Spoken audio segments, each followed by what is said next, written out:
주 보좌 앞에 엎드리리. 내 주를 향한 사랑과 그 신뢰가 사그러져 갈 때 하늘로부터 이곳에 장막이 덮이네.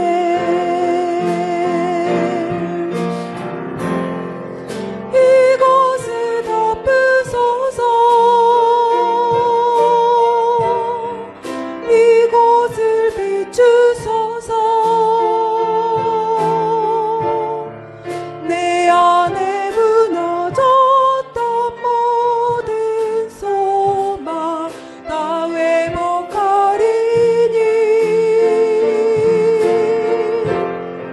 이곳을 지나소서. 이곳을 만지소서.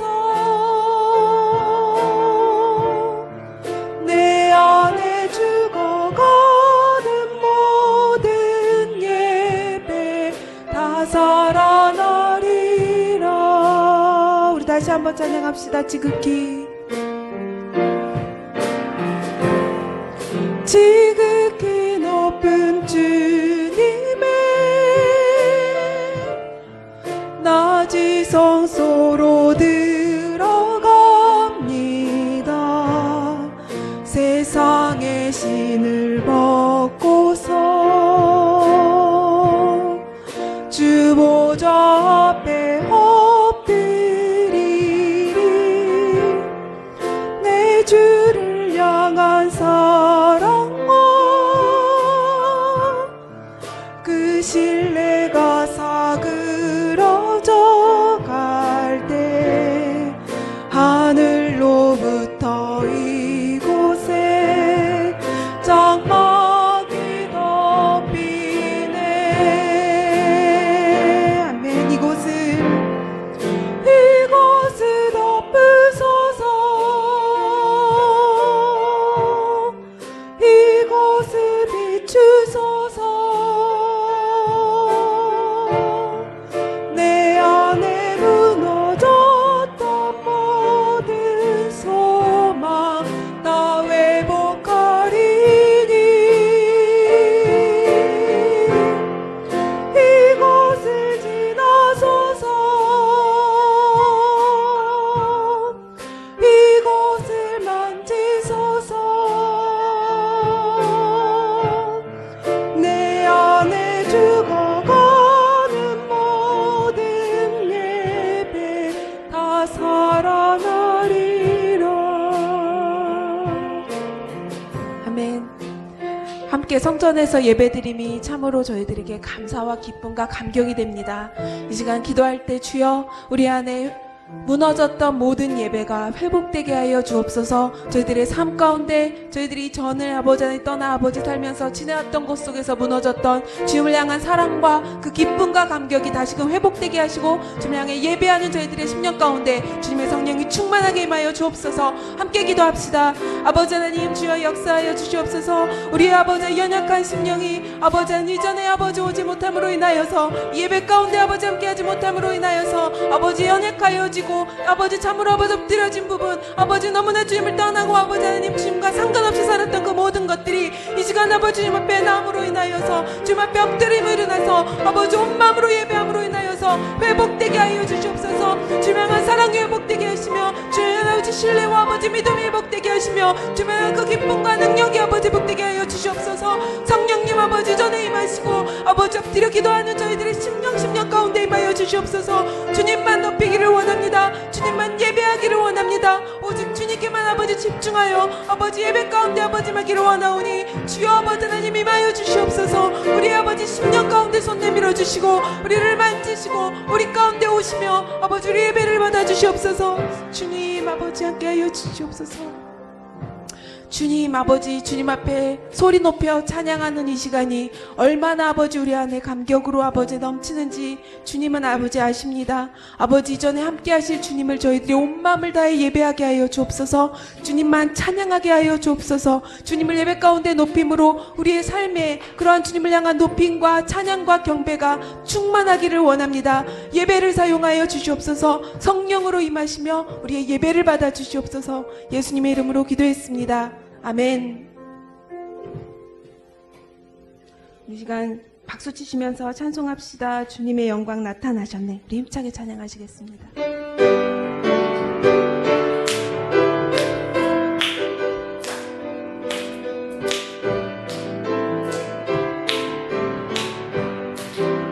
주님의 영광 주님의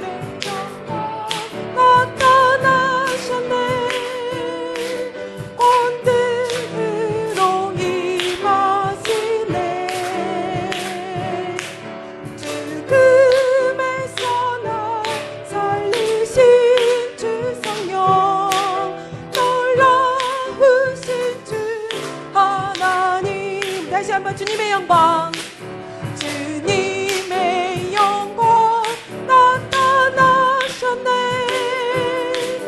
언뜻으로 임하셨네. 죽음에서 날 살리신 주 성령 놀라우신 주 하나님. 할렐루야 할렐루야. 주의 나라가 할렐루야 임하소서. 나는 선포하리 만왕의 왕 예수 주의 나라 임하시네. 할렐루야 주의 나라가 할렐루야 주의 나라가 할렐루야 임하소서. 나는 선포하리 만왕의 왕 예수 주의 나라 임하시네. 슬픈 마음 있는 사람 슬픈 마음 있는 사람 예수 이름 믿으면 영원토록 변함없는 우리 예수의 이름은 세상의 소망이요. 예수의 이름은 천국의 기쁨일세. 거룩하신 주의 이름 너의 맘에 삼아라. 환난 시험 당하되 주께 기도드려라. 예수의 이름은 세상의 소망이요. 아멘. 예수의 이름은 전국의 기쁨일세. 종교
예수의 이름은 세상의 소망이요. 예수의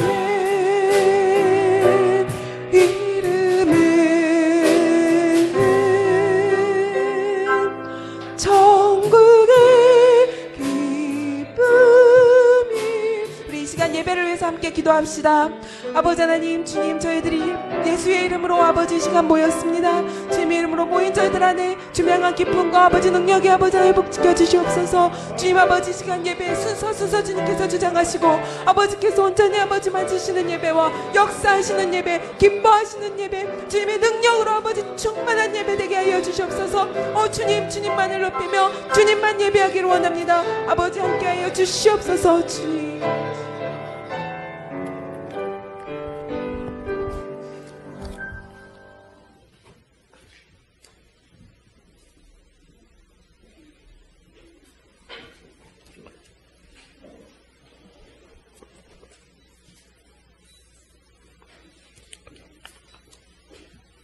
할렐루야. 이렇게 모인 게 별로 기쁘지 않으신가 보네. 우리 다 같이 묵도하심으로 2020년 10월 18일 주일 예배를 시작하겠습니다.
여호와는 위대하시니 지극히 찬양할 것이요 모든 신들보다 경외할 것이며 만국의 모든 신들은 우상들이지만 여호와께서는 하늘을 지으셨음이로다.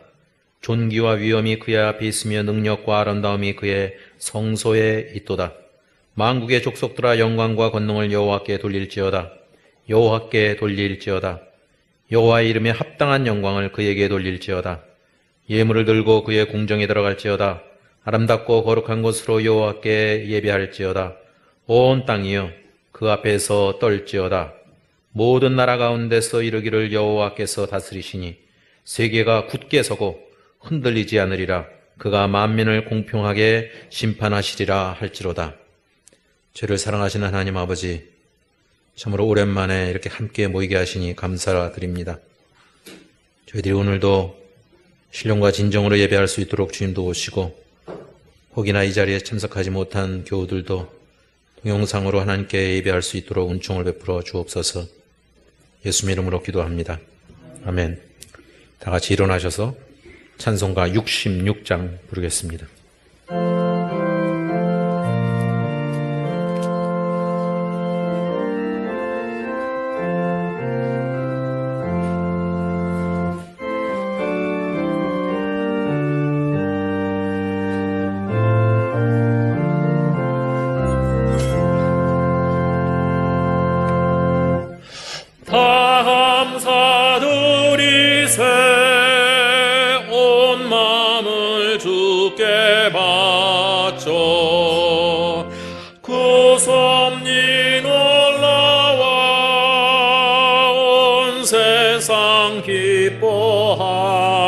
기뻐하네. 옛부터 주신 복 한없는 그 사랑 선물로 주시네. 이제와 영원히 사랑의 하나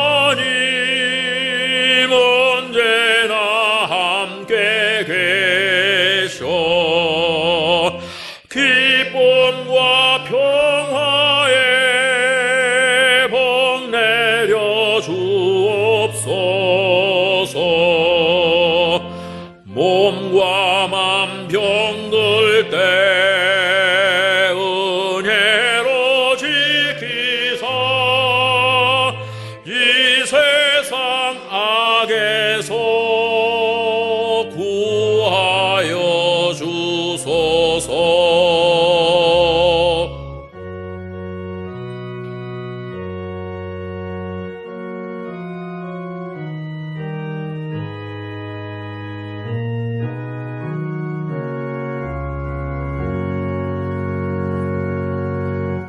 감사와 찬송을 다 주께 드리어라. 저 높은 곳에서 다스리시는 주님, 영원한 하나님 다 경배하여라. 전에도 이제도 장래도 영원히. 아멘.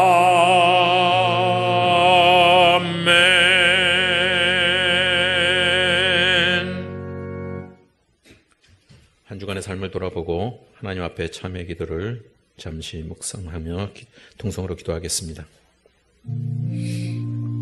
아버지 하나님이여, 집회의 준비해드리고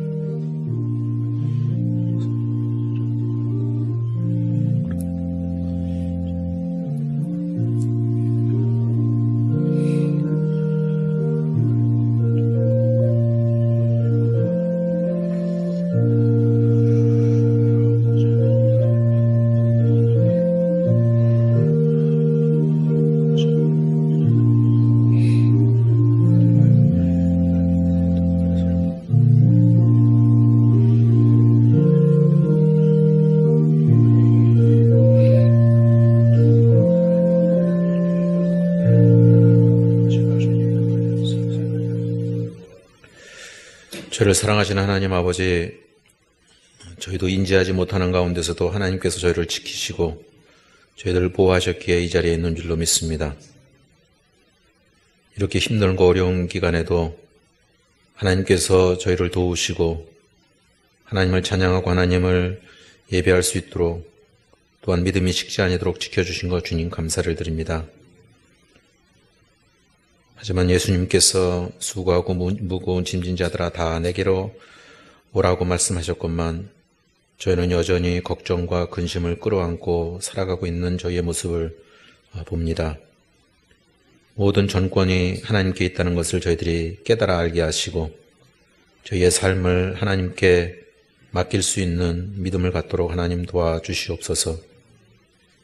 이 코로나 바이러스가 언제 끝날지 모르지만 하나님을 향한 믿음과 또 하나님께서 모든 세상을 치리하고 계신다는 사실을 믿음으로 굳게 간직할 수 있도록 저희들을 붙들어 주시옵소서. 예수님의 이름으로 기도합니다. 전능하사 천지를 만드신 하나님 아버지를 내가 믿사오며 구의 아들 우리 주 예수 그리스도를 믿사오니 이는 성령으로 잉태하사 동정녀 마리아에게 나시고 본디오 빌라도에게 고난을 받으사 십자가에 못 박혀 죽으시고 장사한 지 사흘 만에 죽은 자 가운데서 다시 살아나시며 하늘에 오르사 전능하신 하나님 우편에 앉아 계시다가 저리로서 산 자와 죽은 자를 심판하러 오시리라. 성령을 믿사오며 거룩한 공예와 성도가 서로 교통하는 것과 죄를 사하여 주시는 것과 몸이 다시 사는 것과 영원히 사는 것을 믿사옵나이다. 아멘. 다 같이 앉아서 찬송가 524장 부르겠습니다.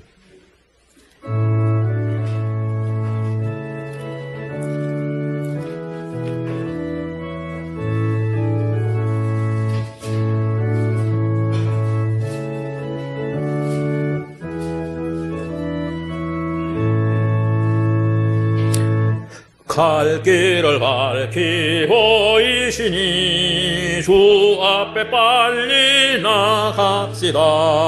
우리를 찾는 구주 예수 곧 오라 하시네. 죄악 벗어 주를 보겠네.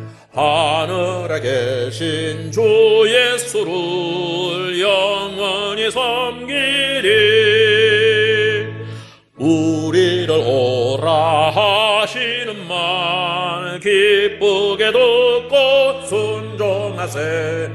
구주를 믿기 지체 말고 속속히 나가세. 죄악 벗은 우리 영혼은 기뻐 뛰며 주를 보겠네. 하늘에 계신 주 예수를 영원히 섬기리.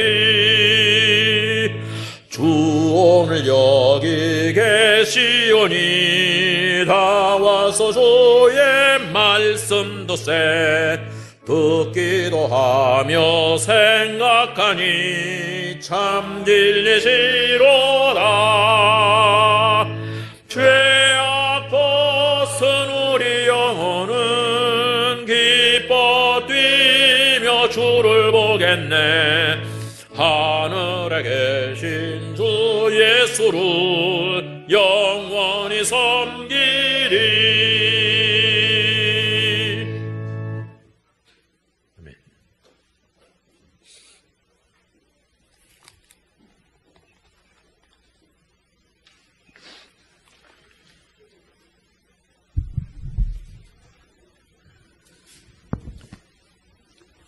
거룩하신 하나님 아버지, 지나간 한 주간 저들을 안전하게 지켜주시고 오늘 거룩하신 주님 앞에 예배드리시니 감사합니다. 당연한 예배가 아닌, 당연한 것이 아닌 정말 예배를 이 시간 드릴 수 있음에 감사와 찬양을 드립니다. 죄와 진노 가운데 살아갈 수밖에 없는 저희를 위하여 주님께서 십자가 죽으심으로 저희 모든 죄를 사하시고 하나님의 백성 삼아주시는 은혜를 감사드립니다. 세상에는 염려와 걱정이 많지만 주님 앞에 나오면 모든 죄 사하고 하늘의 기쁨과 위로와 소망을 주시는 은혜를 감사드립니다.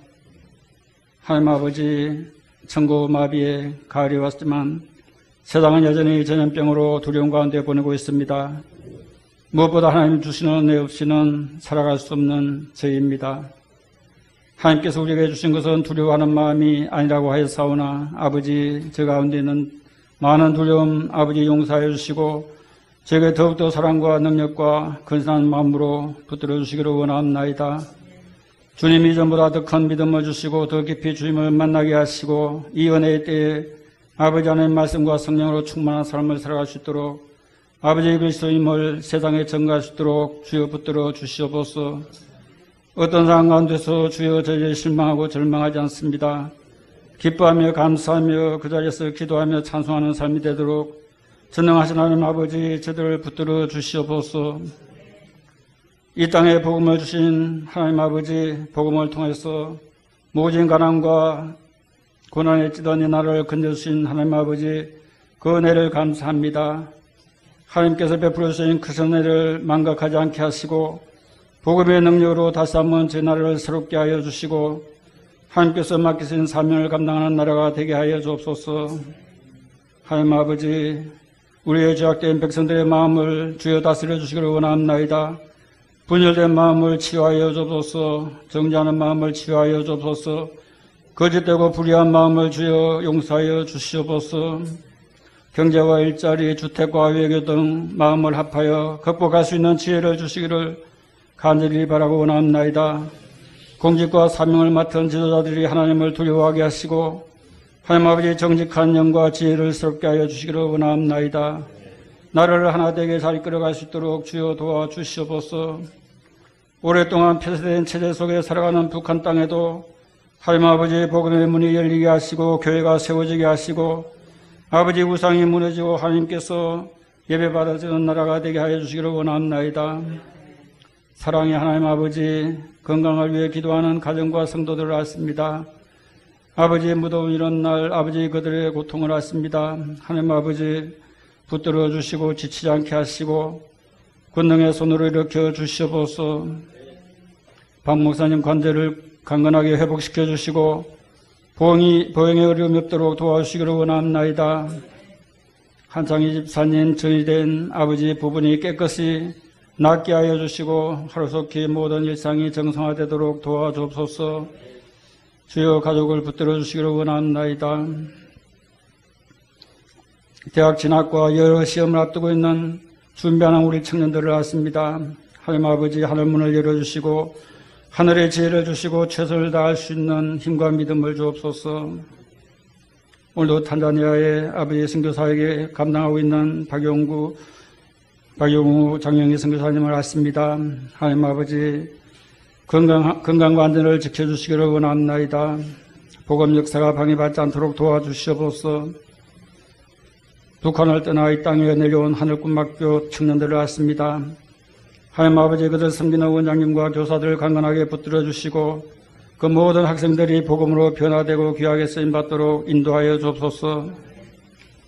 이 시간 하나님 아버지 주님의 말씀을 듣습니다. 저희 마음 가운데 하나님의 말씀이 임하여 주옵소서.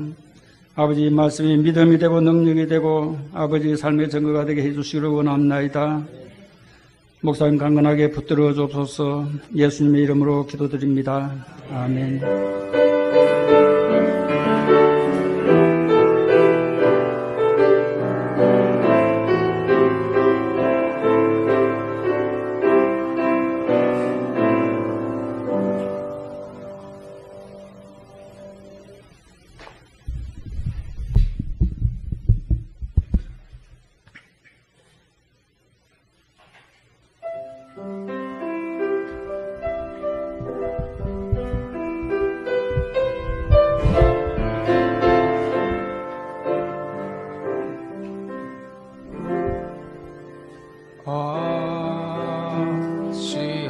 어찌하여야 그 크신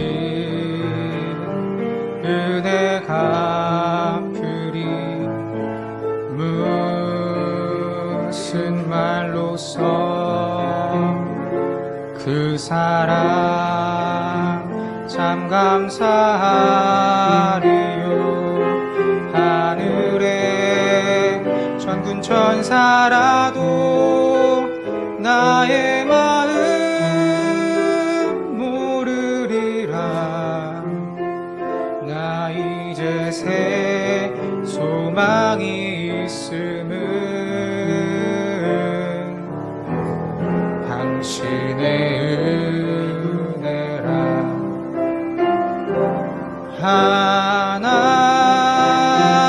하나님께 영광, 하나님께 영광, 하나님께 영광. 날 사랑하신 주 그 피로 날 구하사 죄서 건지셨네. 하나님께 영광. 날 사랑하신 주 바치리라. 모두 나의 일생을 당신께 세상 영광 명예도 갈보리로 돌려 보내리. 그 피로 날 구하사 죄서 건지셨네. 하나님께 영광. 날 사랑하신 주.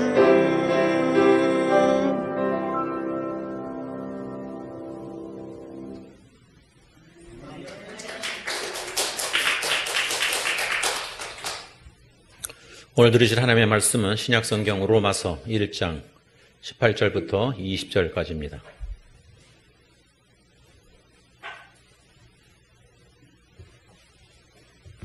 로마서 1장 18절부터 20절까지입니다. 하나님의 진노가 불의로 진리를 막는 사람들의 모든 경건하지 않음과 불의에 대하여 하늘로부터 나타나나니 이는 하나님을 알만한 것이 그들 속에 보임이라. 하나님께서 이를 그들에게 보이셨느니라. 창세로부터 그의 보이지 아니하는 것들 곧 그의 영원하신 능력과 신성이 그가 만드신 만물에 분명히 보여 알려졌나니 그러므로 그들이 핑계하지 못할지니라. 아멘.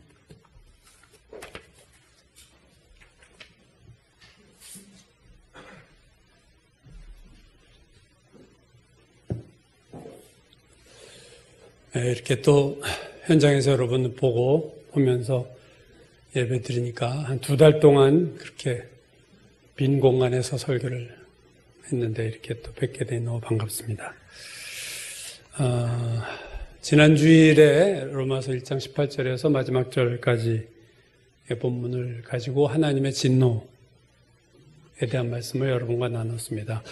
오늘은 지난주 본문 중에서 일부분이죠. 18절에서 20절까지를 중심으로 만물에 나타난 하나님이란 제목으로 이제 말씀을 전하려고 합니다. 오늘 제가 여러분과 나눈 이 설교는요, 그동안 제가 성경 중심, 성경 본문을 많이 이렇게 끌고 들어오면서 설교를 했던 것과 달리 오늘은 한 인물과 한 책에 대한 얘기를 좀 많이 하게 될 것 같습니다.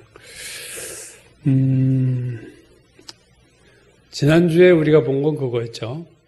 사람의 모든 경건치 않음과 불의에 대해서 하나님의 진노가 하늘로부터 나타났다. 그래서 그 진노하고 진노가 나타나는 그 심판의 방식이 내버려 두는 거다. 그렇게 말씀드렸어요. 그래서 내버려 두니까 되게 자유롭고 자기 마음대로 산 것 같지만 사실은 하나님께서 그들을 내버려 두실 때 그들은 죄악의 밑바닥으로 곤두박질 칠 수밖에 없다. 자유롭게 사는 것 같지만 그 자유롭게 마음대로 죄 짓고 사는 것 자체가 하나님의 심판이다 하는 거죠. 그래서 하나님의 분노가 심판으로 내린 이유는 그들의 모든 경건치 않음과 불의 때문이었지만 그 내리게 되는 계기가 하나 있는데 그 심판을 촉진하는 요인이 하나 있는데 오늘 18절 19절을 다시 보시면요. 하나님의 진노가 불의로 진리를 막는 사람들의 모든 경건하지 않음과 불의에 대하여 하늘로부터 나타나나니 이는 그 이유가 하나님을 알만한 것이 그들 속에 보임이라. 하나님께서 이를 그들에게 보이셨느니라. 자, 진노가 임한 결정적인 초점이 뭐냐면 하나님을 알만한 것이 그들에게 보였기 때문에 보여주셨는데도 악을 행했기 때문에 하나님이 그들을 심판하셨다. 그 얘기죠. 오늘 이 심판에 대한 말씀 중 주목할 단어가 안다라는 단어입니다. 안다. 19절 이는 하나님을 알만한 것이 20절 그의 보이지 아니하는 영원하신 능력과 신성이 만드신 만물에 보여 알려졌나니 알려졌다. 21절 하나님을 알되 이미 다 알고 있어요. 알되 알려졌고 또 보이고 1장 오늘 뒤쪽이지만 32절 보면 그들이 이 같은 일을 행하는 자는 사형에 해당한다고 하나님께서 정하심을 알고도 자기만 행할 뿐 아니라 그런 일을 행하는 자를 옳다 한다. 그러니까 그들의 죄가 심히 큰 이유는 그들이 알고도 죄를 지었다. 그래서 20절은 그들이 핑계하지 못할지니라 변명할 근거가 없다는 얘기죠. 왜? 다 알면서도 행한 죄이기 때문에 그런 거죠. 똑같은 죄를 지어도 모르고 짓는 죄와 알고 짓는 죄는 근본적인 차이가 있습니다. 왜냐하면 모르고 짓는 죄는 자기의 의지가 없어요. 죄를 짓겠다고 하는. 그러나 알고도 짓는 죄는요. 의지가 들어가는 거야. 내가 알지만 내가 그 죄를 짓는 거예요. 그래서 그 알고 짓는 죄, 그것에는 하나님의 진노가 임한다. 그래서 우리가 성경을 자꾸 알려고 하는 건 좋은 거지만 알기만 하고 살지 않으면요, 머리로는 잔뜩 아는데 내가 행함이 없으면 그게 오히려 모르는 것만도 못할 수 있다는 거죠. 그래서 우리의 습관이 내가 아는 말씀에 대해서는 내가 말씀으로 살아내려고 애를 쓰는 습관이, 그런 훈련이 우리에게 돼야 됩니다. 그냥 머리로만 자꾸 집어넣기만 하는, 우리가 중고등학교에서 공부하던 식으로 하나님의 성경을 그렇게 말씀을 보면 그건 우리가 바리새인이 되는 거예요, 그냥. 자, 알고도 죄를 지어서 그들의 죄가 크다. 그래서 심판을 받는다. 그렇다면 그들이 어떻게 하나님을 알았을까? 어떻게 하나님을 알게 됐을까?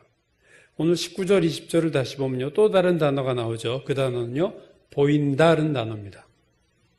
하나님의 진노가 불의로 진리를 막는 사람들의 모든 경건치 않음과 불의에 대해서 하늘로부터 나타나니 이는 하나님을 알만한 것이 그들 속에 보였다. 하나님이 보여주셨다. 보여주셔서 하는 거예요. 그들이 어떻게 하라는가? 하나님을 보여주셨기 때문에. 하나님께서 이를 그들에게 보이셨느니라. 19절에 두 번 나오죠. 보임이라, 보이셨느니라. 20절, 창세로부터 그의 보이지 아니하는 것들이 만드신 만물에 보여 알려졌나니. 여기서도 보여 알려졌다. 보임이라, 보이셨느니라, 보여 알려졌나니. 이 19절에 보이다라는 그 헬라어 단어의 어원을 파고 들어가면요, 그게 빛이라는 단어예요. 라이트. 그러니까 하나님 이렇게 빛을 비춰주신 거예요. 그걸 계시라고 그러죠. 하나님 뭔가 빛을 비춰주셔서 그들이 안 거예요. 그들의 노력으로 안 게 아니라 하나님 보여주셨다.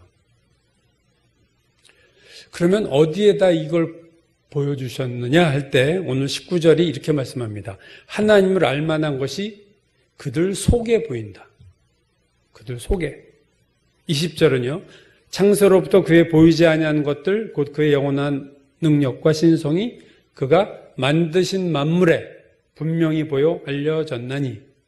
만물에 보인다. 그러니까 두 곳을 얘기하셨어요. 그들 속에 보이셨고 만드신 만물에 보이셨다. 그래서 오늘은 그들 속에 보였다 하는 부분을 가지고 제가 말씀을 나누려고 합니다. 그들 속에 보이셨다는 게 뭔가? 그들 속에 어떻게 보이셨는가? 여기에 대해서는 로마서 조금 뒤쪽에 하면 이제 양심 얘기가 나오는데, 양심도 보여주신 것 중에 하나지만 오늘 본문은 좀 다른 부분을 말씀드리려고 그래요. 이 부분에 대해서는 사실 성경이 별로 얘기하는 게 없어서 성경이 아닌 다른 부분에서 제가 이 얘기를 좀 하려고 합니다. 오늘 제가 여러분에게 소개하려고 하는 인물은 여러분이 잘 아시는 인물이야. C.S. 루이스. 루이스의 친구인 바필드라는 사람이 루이스 안에는 3명의 다른 루이스가 있다 그랬어요. 첫 번째 루이스는 영문학 교수로서의 루이스. 옥스퍼드에서 30년간 교수를 했어요. 아주 공부를 잘했어요. 3가지 부분에서의 우등을 해가지고 졸업을 했어요. 트리플 퍼스트라고 해가지고요. 그래서 아주 뛰어난 학생이었고 영문학자. 두 번째는요, 나니아 연대기와 같은 작품을 쓴 문학가. 나니아 연대기가 여러분 루이스, C.S. 루이스 거죠? 영화화도 됐지만. 세 번째 루이스는요, 기독교 작가이자 기독교 변증가, 기독교를 변론하는 자로서의 루이스. 이 세 번째 루이스, 기독교 변증자로서의 루이스의 대표적인 명저가 순전한 기독교.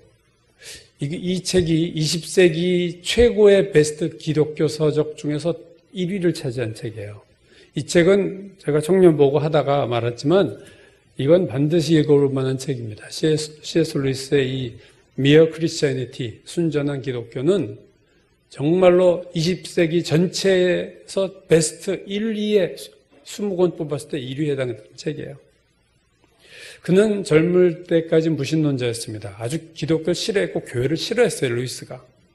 그러다가 회심을 우리나라 나이로 한 30대 초반에 그가 하나님께로 돌아오죠.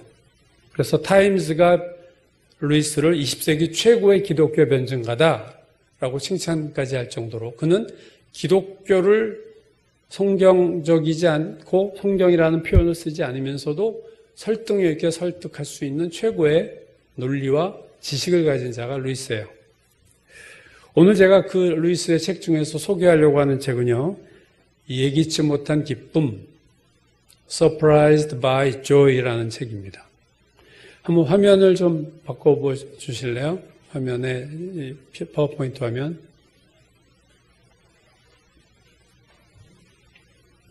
좀 늦게 바뀌죠? 하도 기계가 안 쓰다가 녹이 슬었나 봐요. 안 돼요? 안 되면 그냥 할게요.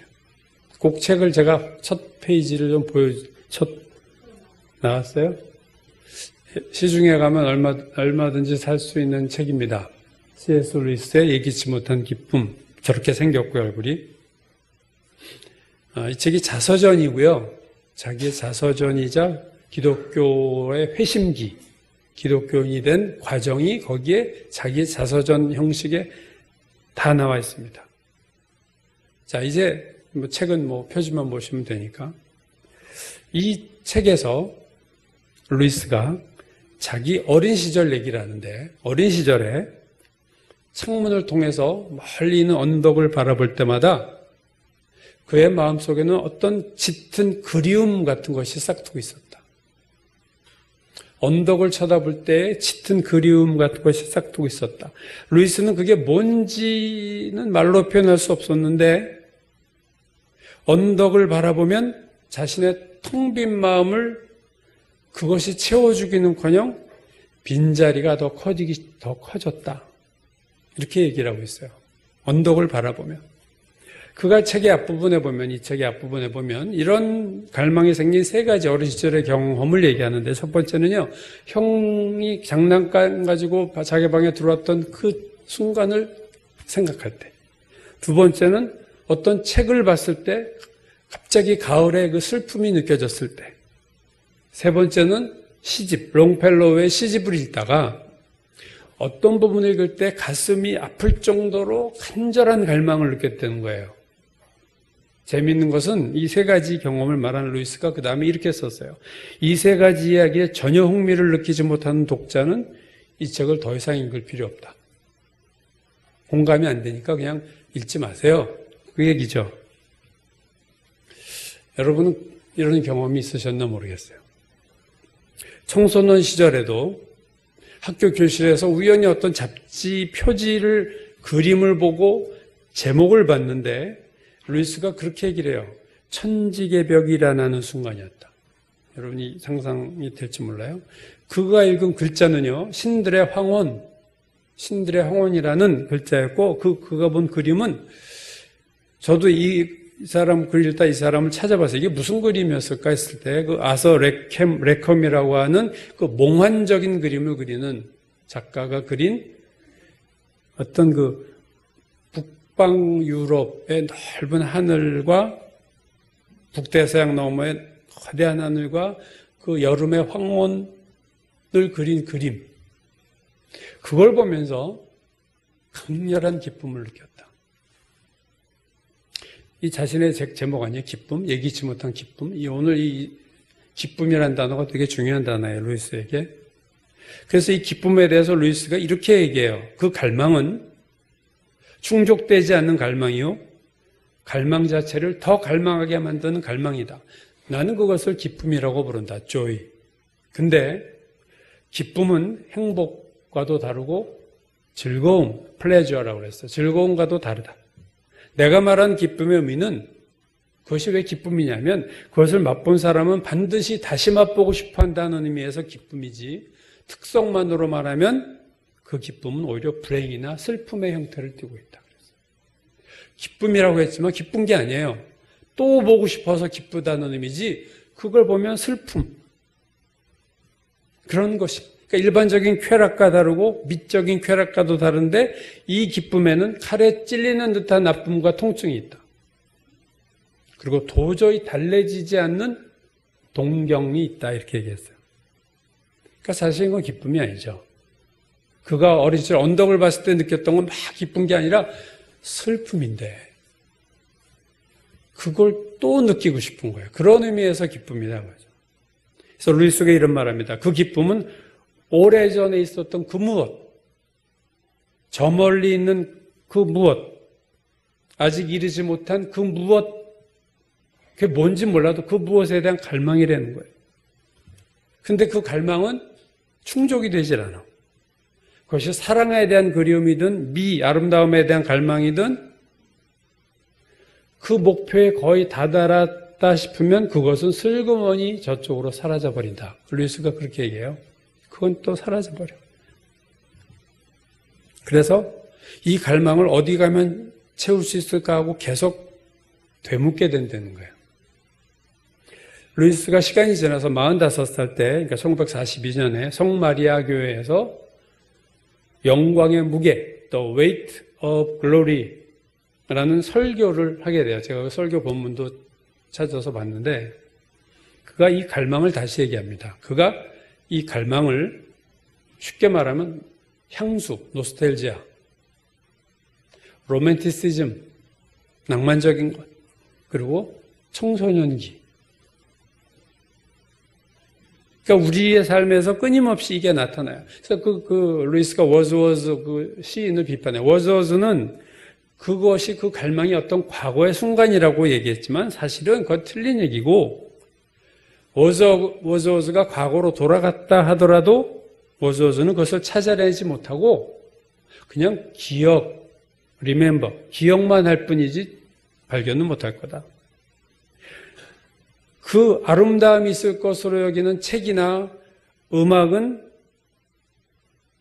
열어보면 그 안에는 그것이 사실은 없고, 그러니까 in이라는 단어 써요. 그 안에는 없고 through, 그걸 통해서 나타나기만 할 뿐이다. 그러니까 잡히지는 않는 거죠. 과거에 대한 기억은, 여러분도 과거에 대한 기억을 많이 하시잖아요. 갈망 자체가 아니라 마치 꽃이 아니라 꽃의 향기만 맡고 마는 거예요. 꽃은 못 잡아낸 거죠. 향기는 나는데 그게 과거의 추억이에요. 근데 꽃이 뭐지? 꽃은 어디 있지? 몰라. 안 잡혀. 그래서 그러므로 그 갈망은요, 결국 좌절로 끝납니다. 이 세상에서 쾌락을 쫓든 아름다움을 쫓든 사랑을 쫓든 갈망이 충족되지 못한다는 거예요. 인간 마음속에 깊이 자리 잡고 있는 진한 그리움은 이 세상에선 채울 수 없다. 루이스가 그렇게 말해요. 여러분 공감하시나 모르겠어요. 우리가 기대하는 것 안에는 그것이 없고 그것을 통해서 우리는 다가올 그 무엇, 그 뭔지 모르는데 그것을 갈망하게 된다. 저는 이게 뭐 영국에만 있는 거겠어요. 이런 현상이 우리나라에도 있죠. 저는 우리나라 가곡을 보면 특히 이런 그리움, 어떤 그런 게 나타나죠. 저는 그 보리밭이라는 노래를 참 좋아하는데 박하목 작사, 윤용하 작곡, 그 두 사람이 6.25 때 1952년에 피난 시절에 만나서 두 사람이 이 보리밭이라는 노래를 만듭니다. 가사를 보면요, 보리밭 사이길로 걸어가면 뉘 부르는 소리 있어 나를 멈춘다. 옛 생각이 외로워 휘파람 불면 고운 노래 귓가에 들려온다. 노래가 들려요. 돌아보면 아무도 보이지 않고 저녁 놀 빈 하늘만 눈에 차누나.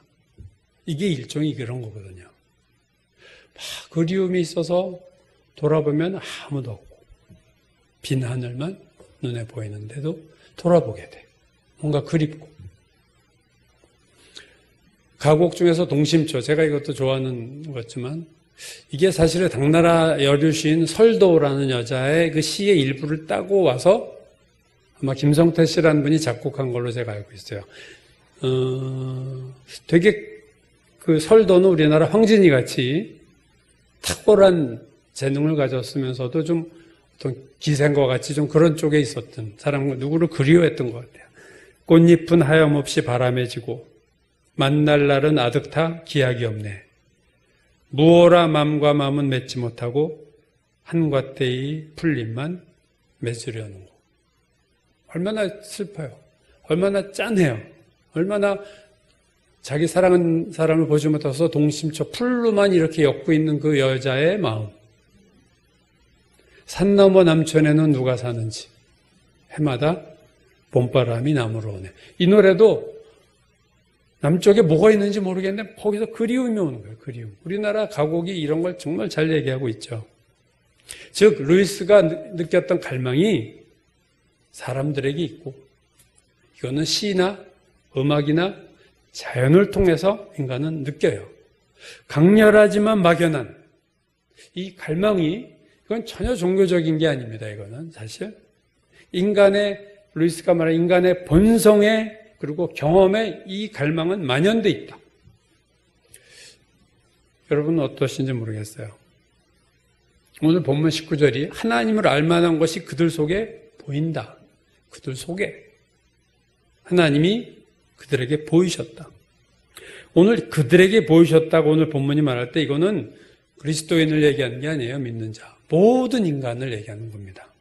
하나님은 모든 인간 속에 자신을 알만한 것을 보이셨다. 이걸 우리가 신학교에서 자연계시라고 그래요. 예수 그리스도라는 것이 특별계시면 우리는 특별계시를 받은 거고 보통 사람은 특별계시를 받지 못했죠. 예수 그리스도를 모르지만 그들에게도 하나님 보여준 게 있는데 그걸 자연계시다. 그거죠. 보이셨다. 루이스는 그게 뭐냐? 뭘 보이셨냐 할 때 루이스는 그게 갈망이다. 뭘 갈망하고 있는 거예요. 하나님을 알만한 것이 내 안에 있는데 그것은 기쁨이라고 얘기했고 뭔가 그것은 그에게 슬픔, 가슴 아픈 슬픔이지만 그걸 하나님 보이셨다. 그래서 루이스는 이렇게 전제합니다. 참 논리적이고 똑똑한 사람이에요. 인간에게 어떤 갈망이 있을 때는 그 갈망에 충족될 무엇이 있다고 전제하고 있습니다. 내가 충족할 것이 없는데 인간에게 갈망이라는 법은 없다고 본 거예요, 루이스는. 그러니까 이 세상에 없는 것을 인간은 갈망하지 않는다는 거죠. 그래서 어떤 갈망을 느낄 땐 그 대상은 반드시 존재한다고 본 거예요. 그래서 루이스가 천국에 대한 갈망이 있다는 얘기는 천국이 있다는 거죠. 식욕을 느낄 때 내가 식욕을 느끼는데 먹을 것이 없다? 그런 일은 없어요. 내가 식욕을 느낀다고 먹을 수 있는 건 아니에요. 식욕을 느껴도 돈 없으면 못 먹지. 그렇지만 식욕을 느꼈는데도 먹을 것이 없어도 먹을 것은 어딘가 있다는 게 확실하듯이 어떤 인간이 갈망을 느낄 때는 그 갈망의 대상은 반드시 있다. 이게 루이스의 논리의 전제입니다. 그래서 루이스가 말하는 건 뭐냐면요. 나 안에 어떤 뭔가 갈망이 있는데 그게 이 세상에서 충족되지 않으면 그 갈망은 하나님을 만날 때 충족된다. 이렇게 보는 겁니다. 네. 루이스는 이 기쁨의 갈망은 모든 것의 근원이자 최종적인 목표인 하나님께로 향한다. 이렇게 말해요. 그러니까 루이스가 지적인 회심도 하고 도덕적인 회심도 하는데 그 전에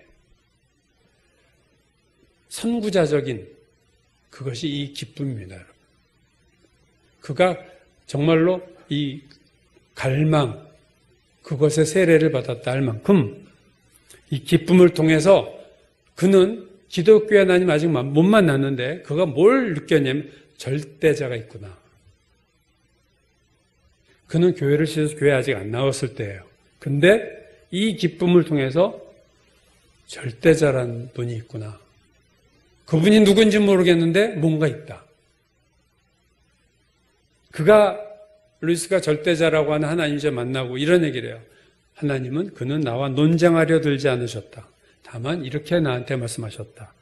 나는 주다. I am the Lord. I am that I am. 이게 모세에게도 했던 말이죠. 나는 나야. 나는 스스로 주연자는 자야. 마지막 단어는 I am. 이렇게 말씀하셨다는 거예요. 시간이 지나면서요. 물론 많은 과정이 있어요. 그 절대자라고 느꼈던 루이스가 절대자라고 느꼈던 그분이 어떤 영적인 존재라는 것으로 발전하고 그 영적인 존재라는 분이 기독교의 하나님으로 발전합니다. 그래서 루이스가 마지막에는 십자가에서 보혈 흘리신 예수 그리스도를 믿어요. 그래서 자기의 회심 순간을 자기가 기독교로 회심한 순간을 이렇게 얘기해요. 그분은 하나님은 꾸준히 한치 양보도 없이 다가오시는 것을 나는 밤마다 느꼈다. 그리고 1929년 여름 학기에 나는 드디어 항복했고 하나님이 하나님이시라는 사실을 인정했으며 무릎을 ቁ고 기도했다. 아마 그날 밤의 회심은 온 영국을 통틀어 가장 맥 빠진 회심이었을 것이다. 본 것도 없어. 그런 극적인 회심이 아니라 그가 누적된 그 갈망에 대한 해답을 찾아가면서 하나님, 제가 인정합니다. 이렇게 했기 때문에 남이 볼 때는 쟤 왜 저래 갑자기? 갑자기로 보이지만 갑자기가 아니죠. 그러면 루이스가 이 세상에서 충족되지 않은 갈망이라고 표현한 것을 어거스틴이 유명한 말을 했죠. 주여, 당신은 우리를 지으실 때 당신을 위해서 지으셨으므로 우리의 영혼은 당신 품에 돌아가 안식하기까지는 쉬지 못하나이다. 어거스틴이 말한 것과 같은 얘기를 한 거예요. 우리 안에 하나님께로 돌아가기 전까지는 뭔가 안식이 없고 뭔가 빈 곳이 있고 뭔가 허무함이 있고 뭔가 공허함이 있어요. 언제까지요? 하나님께로 돌아갈 때까지. 왜? 우리는 그렇게 만들어졌으니까. 하나님 우리를 그렇게 만드셨으니까. 루이스가 갈망이라고 얘기했어요. longing, 영어에서. 여러분 노벨 문학상을 받은 T.S. 엘리어트 4개의 사중주라는 그 시에 보면은요, 그 T.S. 엘리어트는요 다른 단어로 쓰고 있어요. 그것을 노스텔지아 이렇게 얘기합니다. 향수라고 얘기합니다. T.S. 엘리어트는 느낀 거예요. 그는 걸 노스텔지아로 얘기했고 루이스는 갈망이다. 그리고 그러니까 이게 보편적인 거고 우리 모두가 경험하는 거예요. 여러분도 아마 경험 전 하셨으리라고 생각합니다. 그런 의미에서 제가 제 얘기를 좀 하면요. 저는 어린 시절에 어머님이 직장 생활을 하셨어요. 그래서 집에 오면 집이 늘 텅 비어 있었습니다. 전 그게 되게 싫었어요. 밥이 다 내가 차려 먹어야 되고 그래서 집에 오면 늘 혼자야. 그래서 늘 나갔어요. 그래서 그때는 동네에 요즘 그런 일 볼 수 없는데 우리 때는 나이가 뭐 6, 7살 상하까지는 모여서 막 놀았어요. 제가 얼마나 놀길 좋아했는지 저녁 밥도 안 먹고 놀다 10시에 들어오면 벌로 밥 굶겨 먹어가지고 벌 쓰고 무릎 꿇고 있고 그래도 내일이면 또 좋아서 또 밤중 11시, 10시, 11시까지 안 들어와요. 집에 가면 이제 못 나가니까. 노는 게 너무 재밌으니까. 집에 가야 뭐 혼잔데. 저녁 때야 돼야 식구들 들어오고. 그게 싫었어요. 친구들하고 놀지 않을 때는요, 저는 이렇게 두루눠서 낮에 뭉게구름 같은 하늘을 한 20, 30분 이렇게 쳐다봐요. 우리 가족도 모르는 얘기예요, 사실. 하늘을 쳐다보면 구름이 계속 모양이 바뀌잖아요. 그걸 이렇게 보면서 망상을 하고 있었던 거죠. 저녁에는 끊임없이 달과 별을 쳐다보고 한 30분 그런 시간을 제 경험에 되게 많이 가졌던 기억이 납니다. 중고등학교 시절에 저희가 그때 그 도림천이 있는 가끔 침수되는 데죠. 그 신도림동에 살았는데 주택 단지가 생기고 저희 아버님이 거기에 집을 하나 사셔서 이사를 갔어요. 중1 때. 근데 그 언덕을 주택 단지 바로 옆이 뚝인데 도림천 뚝이 쫙 길죠. 올라가면 그 너머 강이 흐르고 해질 때 석양이 너무 멋있어요. 제가 중학교 때 집에 와서 가방 놓자마자 석양이었으면 저는 무조건 그리로 달려갔어요.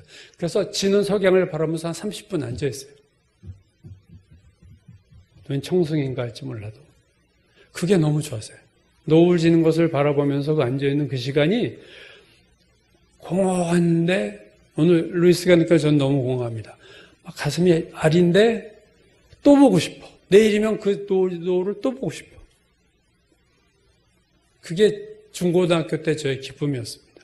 집에 가면 거기서 한 30분 해질 때까지 기쁨이라기보다는 가슴 아픔과 슬픔이 배어있는데 묘한 중독증이 있는 또 보고 싶은 그 저녁, 그 뚝에서 보여있는 그 아슬한 그 저녁 노을. 또 제가 사춘기 때 저희는 위로 누님이 셋이에요. 제가 막내인데 집에 있으면 늘 라디오가 틀어져 있고 늘 팝송이 나왔어요. 제가 팝송을 일찍부터 알았던 이유가 누님들 덕이에요. 최동욱의 3시의 다이얼, 임국희의 한밤의 음악 편지. 그때 이종환이라고는 유명한 DJ가 있었어요. 별이 빛나는 밤에. 지금까지 한다고 그러죠. 별이 빛나는. 제가 밤마다 그거 틀어놓고 그게 공부가 될 리가 없지. 잡념이 얼마나 많았는지 몰라요. 그걸 들으면서 내가 공부를 했어요.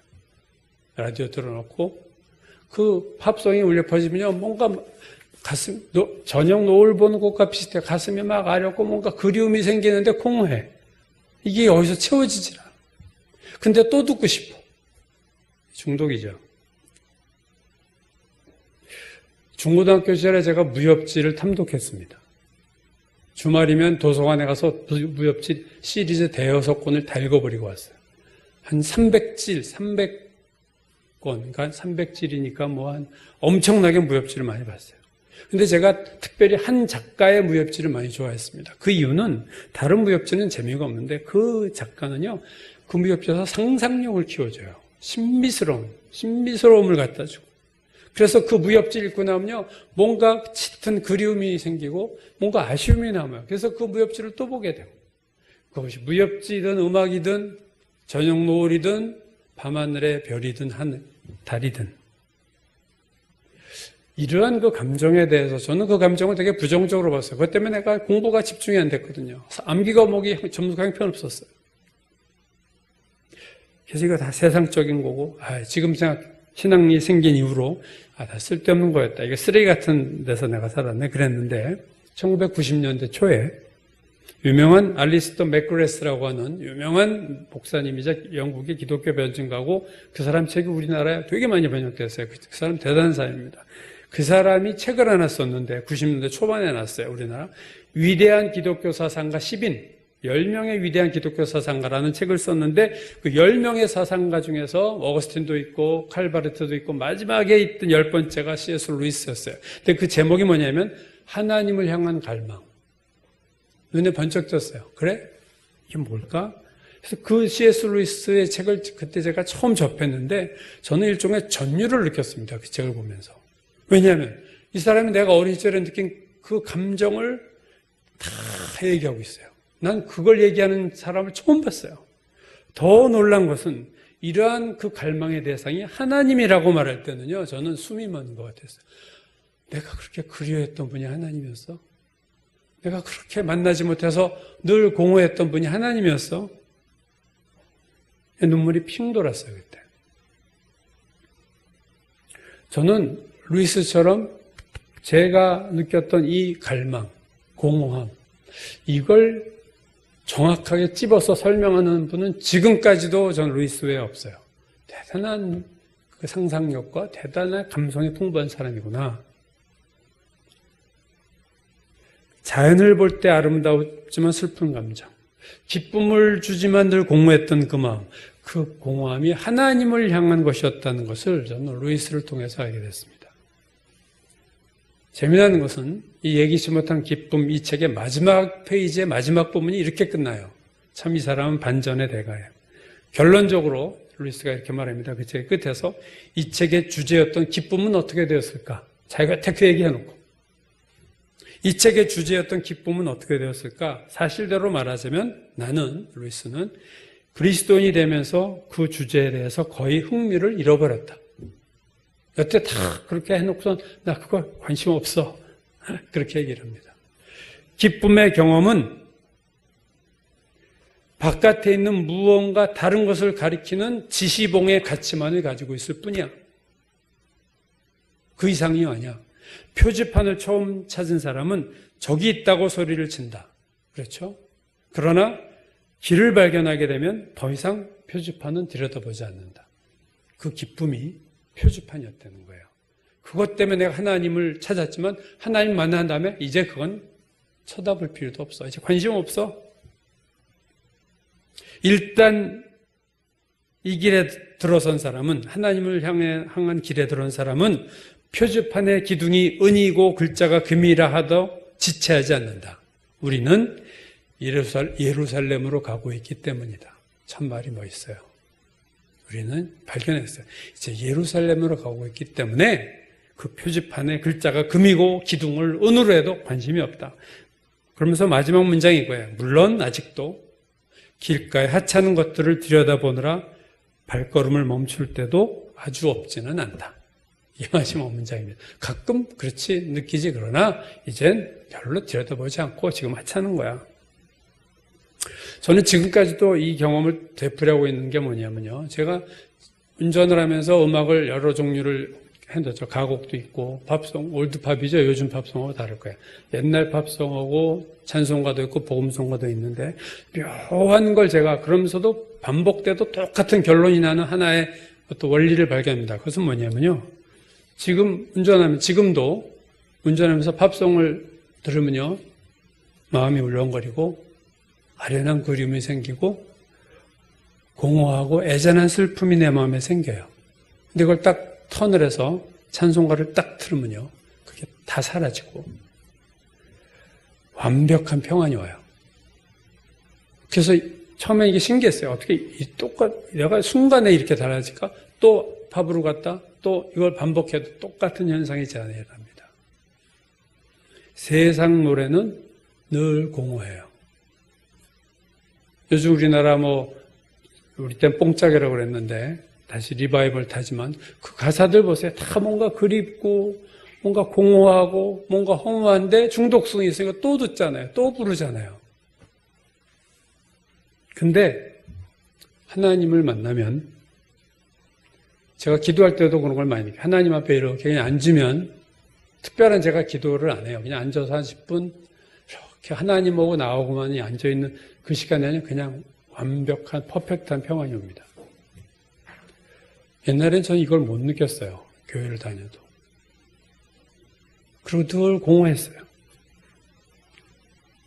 예수님이 마지막 만찬에서 수심이 가득 찬 제자들에게 하신 말씀, 이런 말씀 하셨어요. 나의 평안을 너에게 주노라. 내가 너에게 주는 평안은 세상이 주는 것과 같지 아니하니라. 그렇죠? 주님이 주시는 평안이 있는데 그거는요. 빈 공간이 1%도 없어요. 퍼펙트합니다. 완전히 평안해요. 그리움도 없고 가슴 아픔도 없고 애잔함도 없고 슬픔도 없고 평안해요. 그게 조금 더 발전한 기쁨이죠. 요한복음 4장에 나온 우물가에 물을 길러온 수고와 여인에게 예수께서 이렇게 말씀하셨죠. 이 물을 마시는 자마다 다시 목마르려니와. 세상 물이에요. 이 물을 마시는 자마다 다시 목마르려니와 내가 주는 물을 마시는 자는 영원히 목마르지 아니하리라. 그러자 여인이 이렇게 말해요. 주여 그런 물을 내게 주사. 목마르지도 않고 여기 물 길러오지도 않게 없소서. 이 여인의 상태, 즉 목이 말라 갈증이 있어서 물을 마시긴 마시는데 마실 때 잠깐 시원하지만 또 목마른 이 상태는 하나님을 알지 못하는 사람들의 영적인 상태를 얘기합니다. 세상 사람들도 갈증을 느껴요. 그래서 뭔가 돈이든 오락이든 쾌락이든 여행이든 노래든 찾아요. 시원해. 좀 있으면 또 목말라. 반복되는 이것. 그 여인의 상태가 모든 인간의 상태예요. 하나님 앞에 오기 전까지, 하나님께로 나오기 전까지 이 갈증은 절대로 해결될 수 없다. 오직 주님께로 오는 자만이 이 갈증이 해결되는 느낌을 경험합니다. 그거 하늘의 기쁨, 이게 하늘의 평화예요. 사실 믿지 않는 자들이 C.S. 루이스가 예수 믿기 전처럼 갈증을 느끼지만 만족을 얻지 못하는 건 당연한 거예요. 그건 그럴 수밖에 없어요. 그러나 문제는 뭐냐면 믿는 우리들은 그들이 맛보지 못하는 평안과 기쁨을 누리는가? 예수를 믿으면서도 공허함 속에 있고 예수를 믿으면서도 허무함과 슬픔 속에 산다면 그럼 뭔가 문제가 있는 거죠. 내가 신앙이. 예수를 믿으면서도 내가 갈망하는 것이 여전히 세상적인 것을 갈망하고 있다면 그게 하나님이 아니라면 나는 뭔가 그게 잘못된 거예요. 여러분.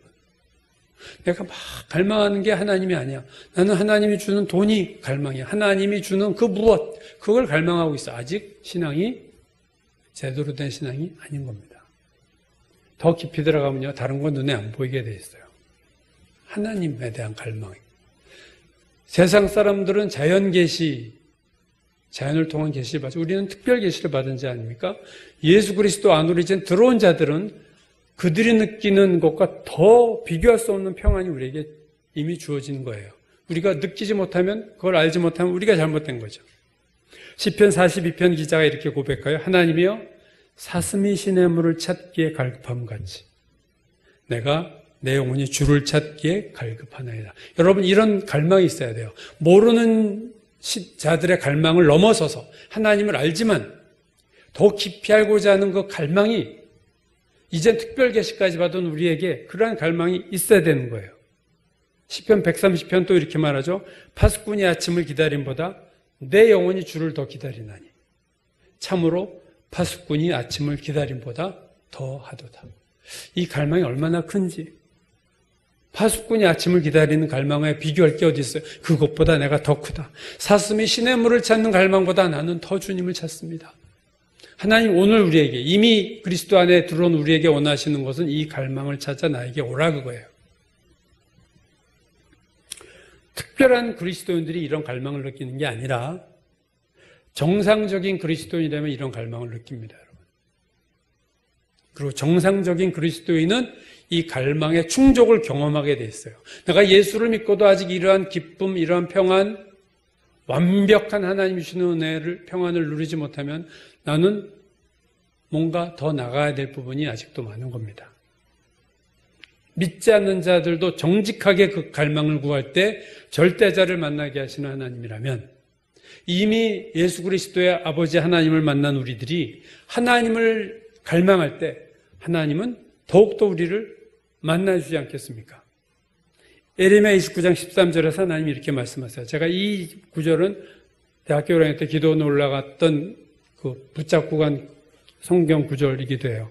에레미야 29장 13절, 너희가 온 마음으로 나를 구하면 나를 찾을 것이요 나를 만나리라.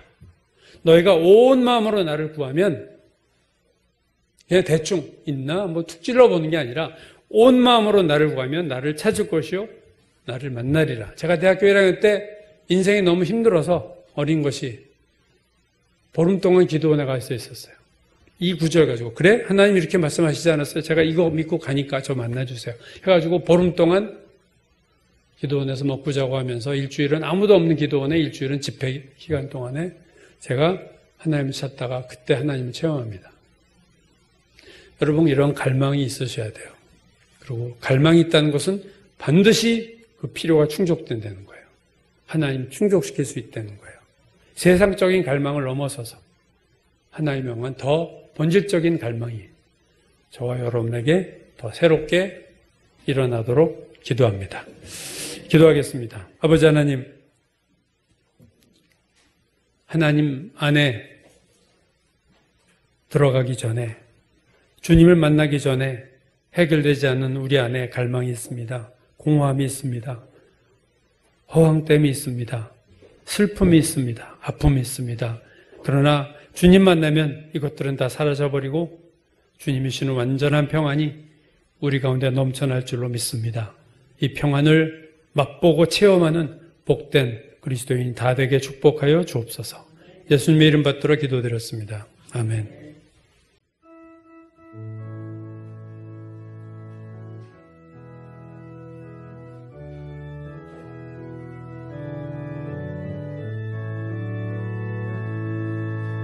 우물가의 여인처럼 구했네.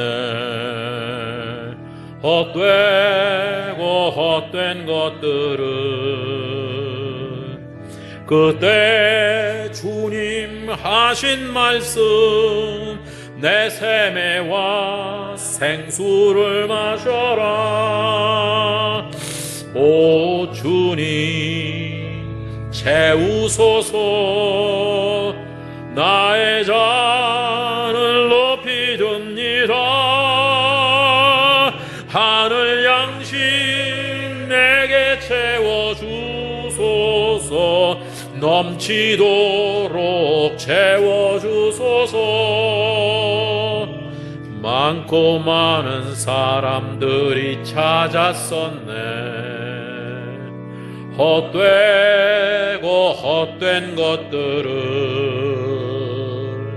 주 안에 감추인 몸에 세상 것과 난 비길 수 없네. 오 주님 채우소서. 나의 잔을 높이 듭니다. 하늘 양식 내게 채워주소서. 넘치도록 채워주소서. 내 친구여 거기서 돌아오라. 내 주의 넓은 품으로. 우리 주님 너를 반겨 그 넓은 품에 안아주시리. 오 주님 채우소서. 나의 잔을 높이 듭니다. 하늘 양식 내게 채워주소서. 넘치도록 채워주소서.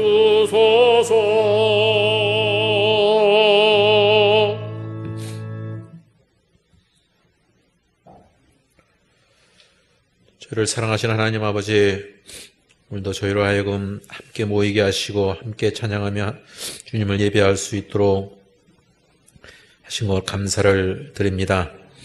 또한 이 시간 저희들이 정성을 모아서 하나님께 예물을 드립니다. 저희들이 이 세상 살아가면서 정말 얼마나 많이 허황된 것을 줬고 헛된 것을 추구하면서 살았는지 이 시간 회개하도록 하나님 도와주시고 하나님께만 소망을 두고 살아가는 저희가 될 수 있도록 은총을 베풀어 주시옵소서. 우리 속에 있는 헛된 욕망과 욕심을 버리고 이제 모든 것이 하나님의 것임을 깨달아 알게 하시고 일거수일투족에서 하나님과 동행하는 삶이 되도록 주님 은혜를 더하여 주시옵소서. 또한 마음을 다해드리는 예물을 주님께서 받으시고 하나님의 영광을 위해서 쓰임받을 수 있도록 주님 복 내려 주옵소서. 예수님의 이름으로 기도합니다. 아멘.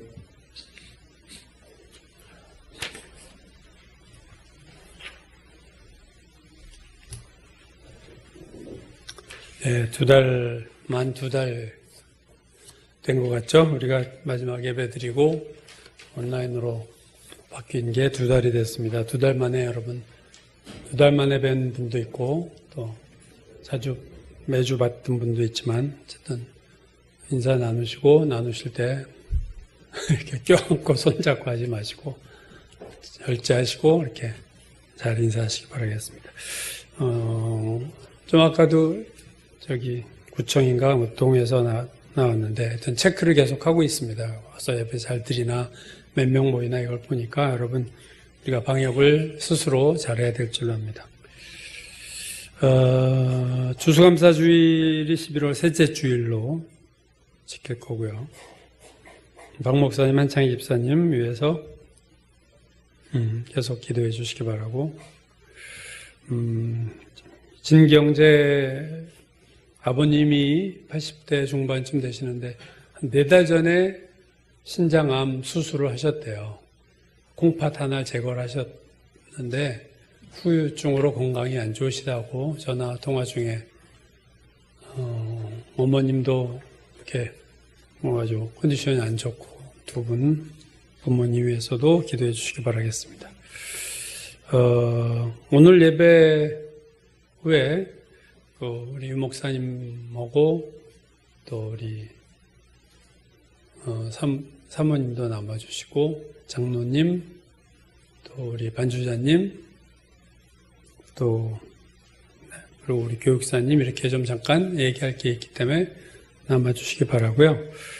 오늘 2달 만에 저희가 만나서 교회에서 떡을 준비를 했습니다. 그래서 가실 때 하나씩 가져가시기 바라겠습니다.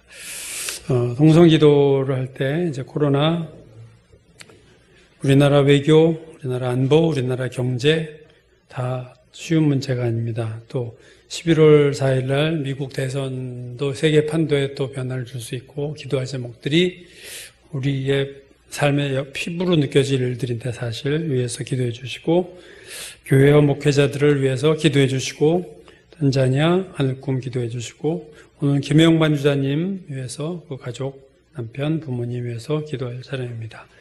우리 박 목사님, 한창희 집사님, 이진기, 진기 형제, 아버님, 거기 이름 제가 써놨죠. 이병혁, 이용자 두 분 위해서도 기도해 주시고 수험생들 위해서도 기도하고 우리 통성으로 잠깐 기도합니다.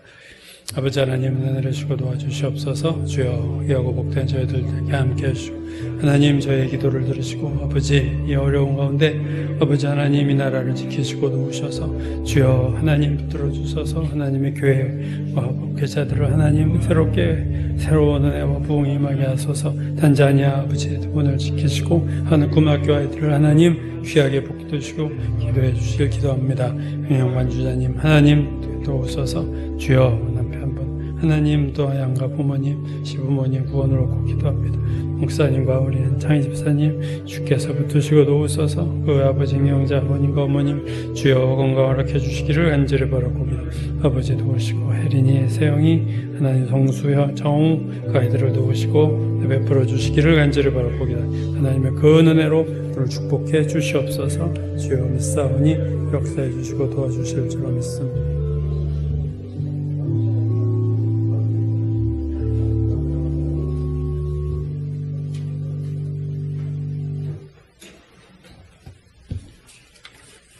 같이 일어나셔서 찬송가 526장 부르시고 축도로 예배를 마치겠습니다.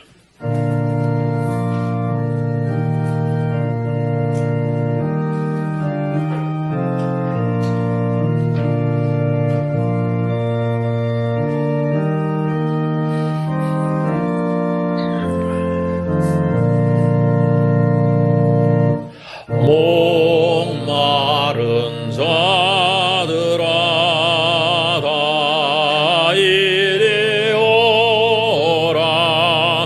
이곳에 좋은 샘물을 얻어다. 힘쓰고 애씀이 없을지라도 이 샘에 오면 다 마시겠네. 이 샘에 솟는물 강같이 흘러 온 천하 만국에 다 통하네. 빈부나 귀천에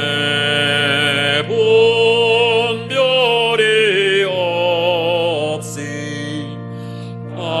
나와서 쉬고 또 마시겠네. 생명수 샘물을 마신 자마다 목 다시 마르지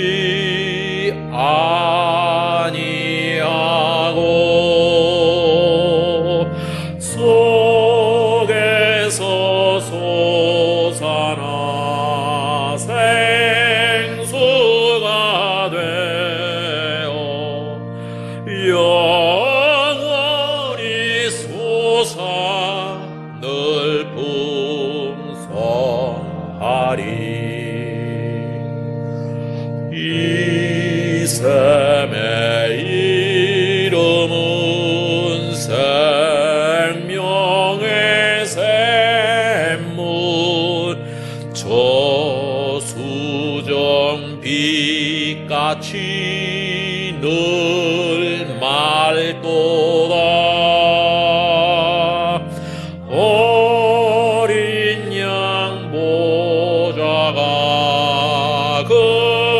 저수정 빛같이 늘 맑도다. 어린 양 보좌가 그 그치지 않네.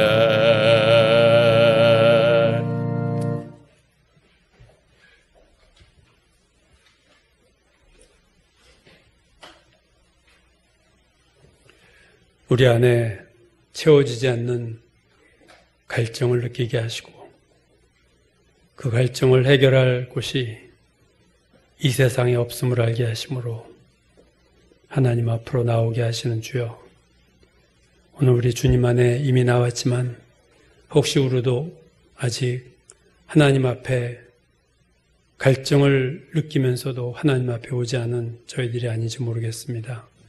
주님, 다 내게로 오라 하셨으니 빈부나 귀천도 없고 애쓰고 노력할 필요 없이 주님 앞에만 나아가면 이 갈증이 해결되는 놀라운 축복을 주시겠다고 약속하신 하나님 앞에 우리 모두 다 믿음으로 나갈 수 있게 축복하여 주옵소서. 이제는 우리 구주 예수 그리스도의 놀라우신 은혜와 아버지 하나님의 크신 사랑과 성령이 함께 하시고 교통하심이 오늘 예배를 드리고 주님 앞에 더 사모함과 갈증으로 주님을 찾고 나아가서 하나님을 놀랍게 만나리라고 결단하고 돌아가는 모든 성도들 머리머리 위에 지금부터 영원까지 함께 하시기를 간절히 축원하옵나이다. 아멘.